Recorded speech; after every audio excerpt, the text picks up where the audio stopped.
Thanks for joining me. I'm glad you're here. Ooh, that is nice coffee. Today I want to share with you some stuff from my collection. The three most bizarre game controllers, just the weirdest, most bizarre things. I have a feeling you guys may not have heard of these. The first one I think is probably, there's a chance you've heard of it, but the other two are so bizarre and it's so interesting. So I like collecting weird stuff like this. It's just fun. There's a lot of different aspects to explore about games. It's a record of our history, our culture, our technology. So in a way, collecting items from the games industry is a bit like archaeology. Well, it is archaeology, you know, you're studying our history and our culture a bit. The first thing we have here is so fascinating, and I'm going to share a bit of advice with you, a life hack, some practical stuff as well. So this is from Hori, and it is a controller for Onimusha. I believe it was created for Onimusha 3. I want to say it was 3. I'm thinking about the box art, the one with Jean Reno. So this controller is so useless, but it comes with a stand, so you can put a stand. It's got a scroll, it's got some stuff written on it, you know, and it's got this plastic thing. This detaches as well. I'm gonna leave it on there. This can detach, but there is some degree of motion control, but it's really only for swinging the sword. I think it can kind of tell which direction you're swinging the sword, whether you're doing a sideways or an upward or a diagonal, I think. But it doesn't super matter in Onimusha anyway. But you can see you have the X, circle, square, and triangle. And this will work if you plug this into your PC, because it's just a PS2 controller. So if you have an adapter, this comes with a dangle, and you just stick that dangle into the PS2. It's wireless. But if you plug that into an adapter for your PC, you can use this on your PC. I don't know why you would want to, but life is full of fun, creative experiments that you can try. There's V off, which I think is the vibration, probably. I had it on off. Let's flip that to on. You have your D-pad here. I believe this one's the right analog stick, and this one is... No, this one's the right, and this one's the left. On the back, you have R1, R2, L1 and L2, and then there are R3 and L3 as well. So this is not super useful. It was made for Onimusha, but technically you could use it for other games if you wanted, but other games won't. I don't think they'll necessarily have the motion detection in there. So the problem with this controller is that it used that bizarre vulcanized rubber where when it's new, it feels really luxurious, doesn't it? Really fantastic. But the problem is it degrades over time, and then it just becomes a sticky, tacky, hazardous waste disaster. And if you touch it, the material rubs off on your hands, and it's really, it's the, I guess it's the ASMR physical version of a nightmare. It's just the worst thing you can touch. And so I've got a life hack for you. If you want to fix that, you take some baby powder. You just be careful you don't get it in, you know, in the cracks and whatnot. But if you just rub baby powder along that, it'll stabilize it. And then now it's not sticky and tacky. Now it's totally usable. And I did that about 1.5 years, maybe 2 years ago, and it's still okay. So baby powder is how you can fix that stuff. I do have some life advice for you fellas as well. I don't think anyone really ever gives this kind of advice. I didn't receive this kind of advice growing up. But fellas, as you get older, you may find some chafing down below. And one efficient way to deal with chafing is with some baby powder. Get a bit of baby powder, just apply it in the undercarriage, and you can be a bit more comfortable, especially during the hot seasons when you're a bit sweaty and things get a little uncomfortable. So as you get older, you may find that tip useful. So fellas, there you go, a life tip. The next controller we're going to look at is so weird. I have never been able to get this to do anything. I believe it was made for the PlayStation 3.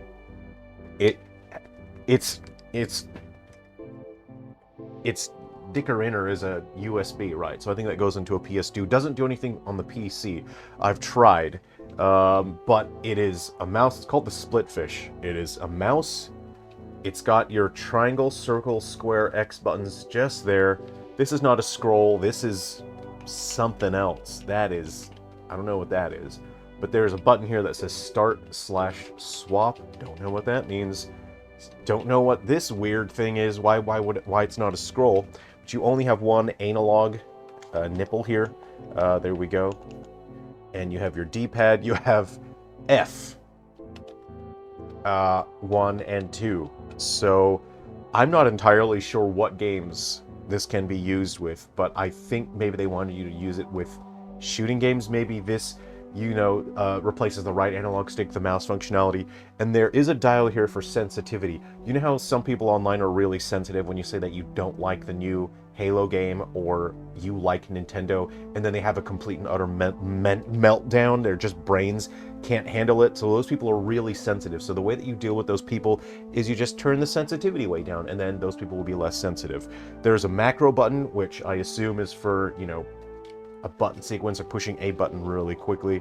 And there is select/PMO. I don't know what that could be for. If anyone knows more about this, it'd be interesting to hear from you if you've ever used one of these. Maybe I should... Oh, my PS3 died. So that's why I haven't been able to use this to try it out. So that's unfortunate. And the final controller that I have to share with you, I think, is probably one of the most bizarre things I've ever seen. It is for a game called Martial Beat 2. This, I ordered it in from Japan. I have a PlayStation with the mod chip, so I can play this, but you don't necessarily need a mod chip if you got a paperclip, if you know what I'm saying.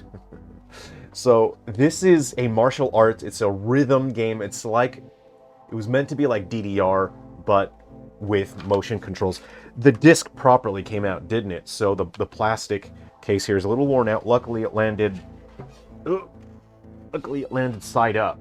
So I'd like to do something about that because I don't like that. This contains 2 discs. This might be a warranty card that I can send to Japan back in 2002. Oh, you know what? I'm going to check this website. It is martialbeat.com. I don't know if that is still active, but I'm going to go ahead and give that the old college try. But this stuff is in pristine condition. I believe this is a warranty card, but I don't read Japanese. But to me, this looks like a warranty card. So that's kind of fun. It's neat that it's still in there. We have a nice full-color manual. There's a second disc in here as well. So this is really... I don't know if anyone is interested in this. I don't know if anyone cares. If I should, make scans of this for preservation's sake and upload it. I don't know. I don't think anyone actually cares. Nobody even knows what this is. No one's even heard of this. But I've had this for a number of years. I did play it once, and it was very... it wasn't as responsive as I wanted it to be. So here's the second disc. Here's disc 1. And here's disc 2. I really don't like how disc 1 just flops out of there. But this is so cool. Have a look at the case here.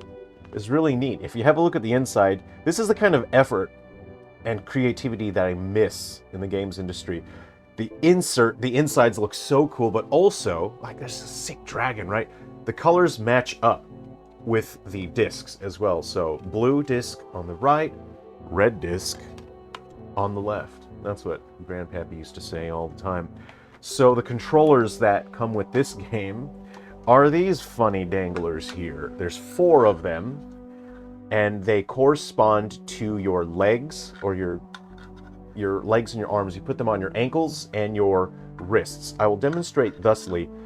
I should have put stickers on them because I had to figure out by trial and error which one goes on your left leg, left hand, and right hand. And I think the ones that are sort of bigger, maybe those go on the legs.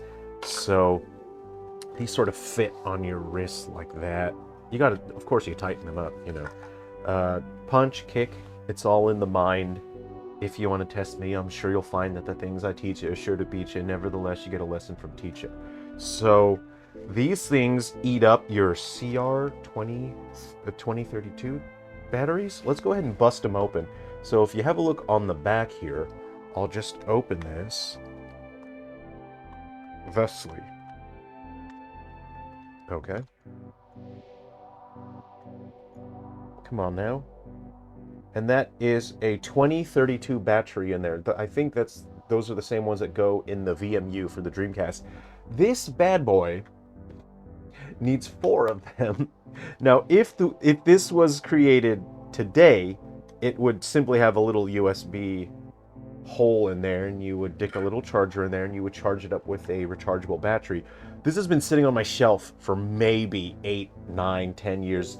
If I turn it on, the red light still comes on, means the batteries are still good. So the 2032s are good for standby. I could play this, but I think the last time I played it, it wasn't as responsive or as fun as I wanted it to be. But if anyone's interested, maybe I could try it again, and I can share footage of the game. I don't have footage of the game, but let me know in the comments if you want me to play Martial Beat. I don't know, maybe we could even do a live stream and play Martial. I don't know.